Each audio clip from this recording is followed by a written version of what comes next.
when social interaction was for the most part at the level of the family, or the village, or the town. We have people who live in our village who've never been to the big town, 4 miles away. You know, it's a big smoke. In this age, which is, you know, the age of Facebook, I mean, that's how I was able to get in touch with you. Facebook and YouTube and Skype and all the rest of it. For many people, our social interaction is now boundaryless. It's global, doesn't recognize boundaries. Now this frightens some people who yearn for a more controlled, restrictive, and authoritarian form of social interaction, who want to go back to the good old days when the boss was the boss and everyone else was not the boss. And many of the current political issues facing humanity reflect the conflict between an emerging, globalized society and those who wish to control that emergence in particular ways. Some have called this the clash of civilizations, but it's also true to say that it's a clash within civilizations. You think of fundamentalism within different religious communities, or those people who would tend to harken back to the good old days of spare the rod, spoil the child kind of discipline within the home. But very few, in my view, have seen what Baha'is see, that this age is the death pangs of Shoghi Effendi, who was the successor to Abdu'l-Baha. Very few see what he sees, the death pangs of the old order and the birth pangs of the new, the emergence of a new civilization based on divided teachings. We are witnessing the unavoidable conflict and confusion that comes with the process of maturation, say the Baha'i texts. Whether we can survive the struggle or collectively blow ourselves up depends on whether we can develop a strategy that can engage all people in assuming responsibility for our destiny. This challenge requires more than a minor adjustment in attitudes. It requires a whole new perspective about humankind. And that perspective is to see humanity as one people. I probably had all this on, but I forgot to put it up. Yes. There you go. So Baha'u'llah teaches that the fundamental spiritual truth of our age is the oneness of humanity, and that the universal acceptance of this principle, and it has many implications of social justice, economic justice, non-adversarial decision-making, and so forth, that this acceptance of this principle will make us possible to reorganize and administer the world as one country.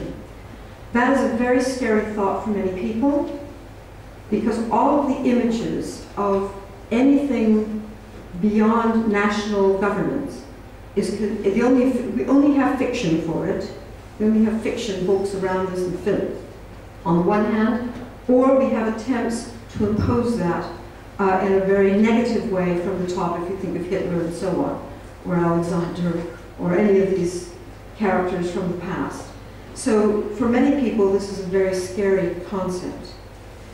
But Baha'is believe that only when we understand that we are one community and that we begin to act like that, and we begin to reorganize our society around this and find new systems of governance on the global level, that the generality of humanity can expect to survive.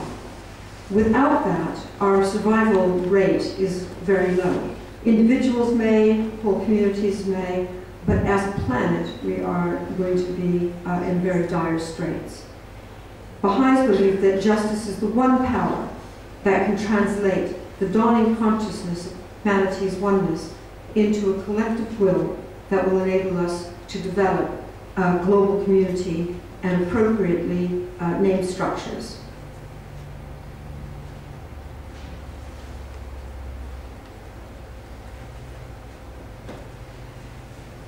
Just very briefly then, I just want to turn to the facets of world citizenship and the sort of areas, and I want to end shortly.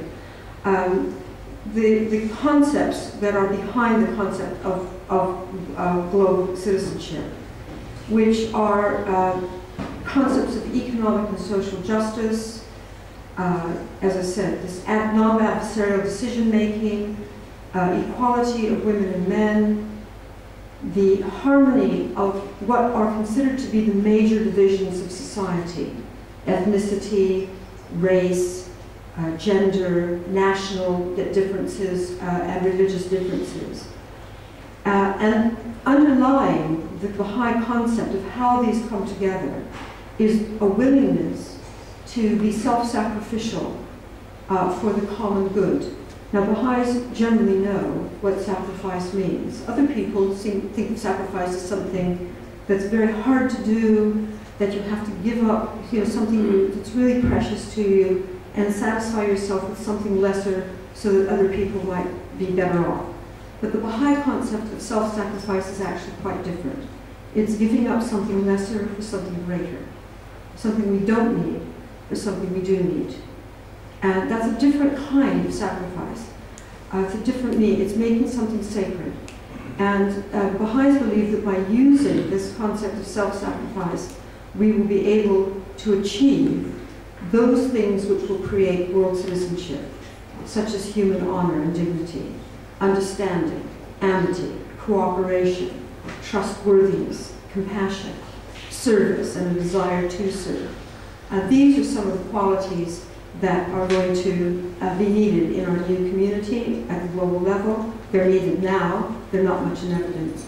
But without them, we certainly cannot create an ongoing, ever-advancing civilization.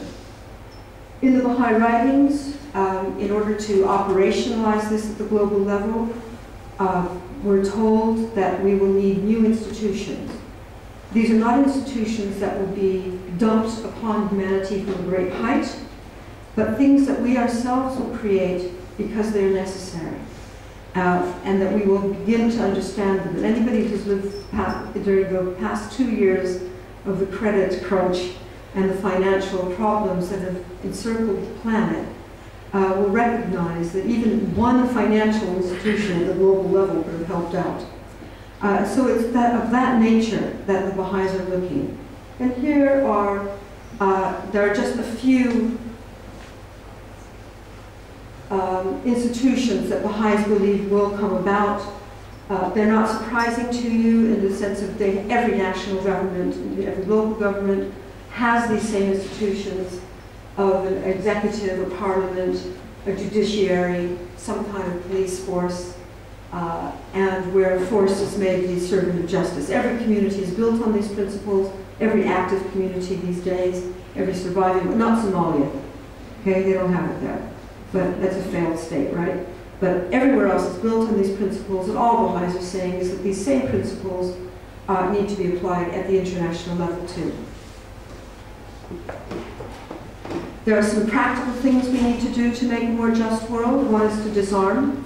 Baha'u'llah talks about how we can disarm by asking governments to compose their differences. That's a big step. And to reduce their armaments. And the reason for that is, why? Not just that armaments are bad, tax burden. You know, if you talk to anybody in the street and you say to them, what is the one thing you wish government would do? And they usually say, cut my taxes. The Baha'is have the answer to that, right? There's one real easy way to cut taxes. Get rid of your weapons. Baha'is also believe that we can't just live in a weaponless world, or a world without arms. We also have to have a concept of collective security. That is, if one government rises up to attack or diminish another, the other governments themselves should rise up collectively to do that. We don't have that principle operational in the world now. We now leave it to the United States. And then we hate them when they do it. You know? I'm not saying they did a good job of that, but if you don't have an organization that does it, then you get states that do it individually, because actually, sometimes that job just needs to be done. Baha'u'llah says it's a collective responsibility to create it. Baha'u'llah also talks about the just war, that there are times when war is important. For example, when you have humanitarian need, think back to Rwanda. Had we intervened in Rwanda in a just war, how many millions of people would have had their lives saved? So there are times when a war is justified, but it's not an individual decision, it's a decision of the collective.